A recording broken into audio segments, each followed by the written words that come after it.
pada pertemuan kali ini, saya akan membahas materi tentang modernisasi pengembangan pendidikan Islam. Yang mana modernisasi pengembangan pendidikan Islam yaitu proses pembaruan yang dilakukan untuk menyesuaikan sistem pendidikan Islam dengan tuntutan zaman tanpa mengurangi nilai-nilai inti dalam keislaman.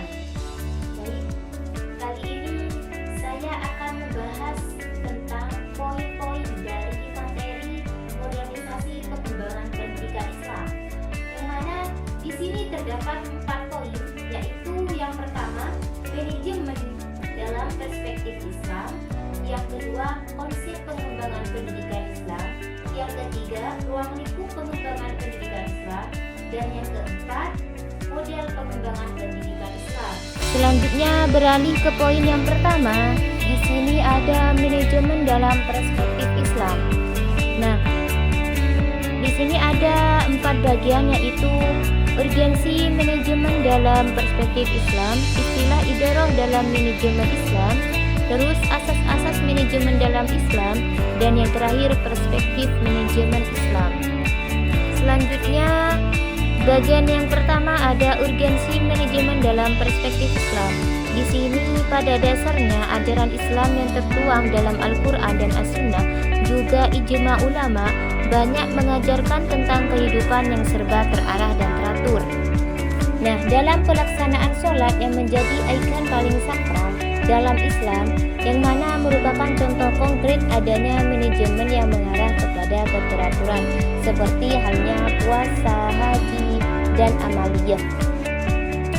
Contoh kecil realisasi manajemen seperti yang digambarkan oleh makhluk ciptaan Allah berupa semut. Nah, dalam menjalankan hidupnya, semut termasuk di antara makhluk yang sangat solid dan berkomitmen. Kenapa bisa dikatakan begitu? Karena menjalankan roda kehidupannya dengan menggunakan manajemen. Ya, tentunya dalam versi semut sendiri. Selanjutnya bagian yang kedua ada istilah idarah dalam manajemen Islam. Di sini suatu keadaan timbal balik yang mana berusaha supaya menaati peraturan yang telah ada. Idarah dalam pengertian umum adalah segala usaha, tindakan, dan kegiatan manusia yang berhubungan dengan perencanaan dan pengendalian segala sesuatu secara tepat. Nah, asal penemuan ilmu manajemen itu bermula dari timbulnya berbagai macam persoalan yang berhubungan dengan bisnis sehingga berkembang menjadi sebuah ilmu untuk mencapai berbagai macam tujuan. Beralih ke bagian yang ketiga ada asas-asas manajemen dalam Islam. Dalam hal asas-asas ini, Al-Quran memberikan berbagai macam hal, yaitu beriman, bertakwa, asas keseimbangan dan keadilan, dan musyawarah. Nah, beriman di sini seperti yang diterangkan dalam surah Al-Imran ayat 28 yang artinya janganlah orang-orang mengambil atau memilih orang-orang kafir menjadi wali atau pemimpin. Nah, dengan meninggalkan orang-orang mukmin, barang siapa berbuat demikian lepaslah ia dari pertolongan Allah. Lanjut ke bertakwa. Diterangkan dalam surah An-Naba ayat 31 yang artinya sungguhnya orang-orang yang bertakwa mendapat kemenangan dan asas keseimbangan dan keadilan. Menurut Nuruddin, keadilan di sini dan keseimbangan adalah suatu konsep yang luas yang mana berkaitan hampir dengan seluruh aspek kehidupan sosial, baik politik, terutama ekonomi. Lanjut musyawarah. Diterangkan dalam surah As-Su'ara ayat 38 yang artinya sedang urusan mereka atau diputuskan dengan musyawarah di antara mereka. Selanjutnya beralih ke bagian yang terakhir ada perspektif manajemen Islam. Nah, ada 4 pilar etika manajemen bisnis dalam perspektif Islam seperti yang dicontohkan oleh Nabi Muhammad SAW, yaitu seperti tauhid, adil, kehendak bebas, dan tanggung jawab. Nah, keempat pilar tersebut akan membentuk konsep etika yang fair ketika melakukan kontrak-kontrak kerja dengan perusahaan lain ataupun antara pimpinan dan bawahan. Nah, ada 4 hal yang harus dipenuhi untuk dapat dikategorikan sebagai manajemen Islam, yaitu Manajemen Islam harus didasari nilai-nilai dan akhlak-akhlak Islam. Terus kompensasi ekonomis dan penekanan terpenuhinya kebutuhan dasar pekerja. Dan faktor kemanusiaan dan spiritual sama pentingnya dengan kompensasi ekonomis. Dan manajemen Islam harus didasari nilai-nilai dan akhlak-akhlak Islam. Selanjutnya saya akan memaparkan poin yang kedua.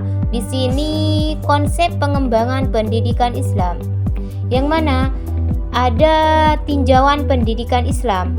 Kata pendidikan di sini secara etimologi berasal dari bahasa Yunani, yang mana di situ pedagogi. Nah, terdiri atas dua suku kata, yakni pais yang berarti anak dan agen yang berarti membimbing.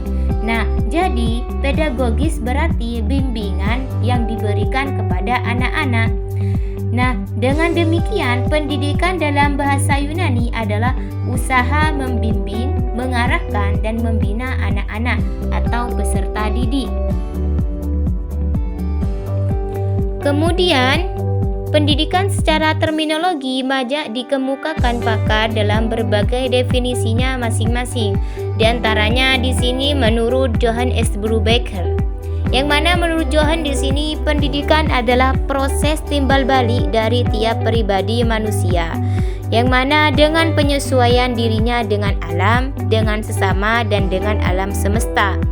Nah, pendidikan juga merupakan perkembangan yang terorganisasi dan kegunaan masyarakatnya yang diharapkan demi menghimpun semua aktivitas bagi tujuan akhir hidupnya. Terus dari definisi di atas, pendidikan mengandung suatu pengertian yang sangat luas dan menyangkut seluruh aspek kepribadian manusia, termasuk kepribadian muslim di dalamnya. Hal ini lebih jelas lagi dipahami bila merujuk pada batasan pendidikan Islam yang lazimnya menggunakan 3 term, yaitu tarbiyah, ta'lim, dan ta'dib. Yang mana at-tarbiyah di sini berakar dari dua kata, yakni roba yerbu yang berarti bertambah dan bertumbuh. Robiya yerba yakni menjadi besar, dan roba yerubu yang berarti memperbaiki. Nah, artinya pertama menunjukkan bahwa hakikat pendidikan adalah proses pertumbuhan peserta didik. Arti yang kedua, pendidikan mengandung misi untuk membesarkan jiwa dan memperluas wawasan seseorang. Dan arti yang ketiga, pendidikan adalah memelihara dan atau menjaga peserta didik. Terus at-ta'lim. Kata ta'lim di sini berakar dari kata alimah atau mengetahui, dan menurut Abdul Fattah di sini adalah yang lebih universal dibanding dengan at-tarbiyah, yaitu dengan alasan bahwa at-ta'lim berhubungan dengan pemberian bekal pengetahuan. Pengetahuan ini dalam Islam dinilai sesuatu yang memiliki kedudukan yang sangat tinggi. Terus at-ta'dib. Kata at-ta'dib di sini berasal dari kata ad-dabah yang berarti budi pekerti. Menurut Al-Aqtas, at-tarbiyah terlalu luas pengertiannya, tidak hanya tertuju pada pendidikan manusia, tetapi juga mencakup pendidikan untuk hewan. Lanjut, ada tujuan pendidikan Islam. Tujuan pendidikan Islam di sini harus dikaitkan dengan tujuan pendidikan penciptaan manusia, karena manusia sebagai objek pendidikan yaitu makhluk yang dapat dididik, dan sebagai subjek pendidikan yaitu makhluk yang dapat mendidik. Dengan tujuan tersebut, maka pendidikan Islam mengusahakan pembentukan insan kamil dengan pola takwa. Lebih lanjut dijelaskannya bahwa tujuan sementara pendidikan Islam ialah tujuan yang akan dicapai setelah anak didik diberi sejumlah pengalaman tertentu yang direncanakan dalam suatu kurikulum pendidikan formal. Lanjut, ada perspektif pendidikan Islam, yang mana perspektif di sini dengan kembali melihat pengertian dan tujuannya berimplikasi pada perspektif pemahaman bahwa syariat agama menjadi dasar dan acuannya, yakni ayat Al-Quran dan hadis Karena itu bukan secara kebetulan bila ayat yang pertama kali diturunkan oleh Allah Subhanahu wa taala yaitu berkaitan tentang urgensi pendidikan, yakni perintah membaca atau Iqra. Selanjutnya beralih ke poin yang ketiga, ada ruang lingkup pengembangan pendidikan Islam.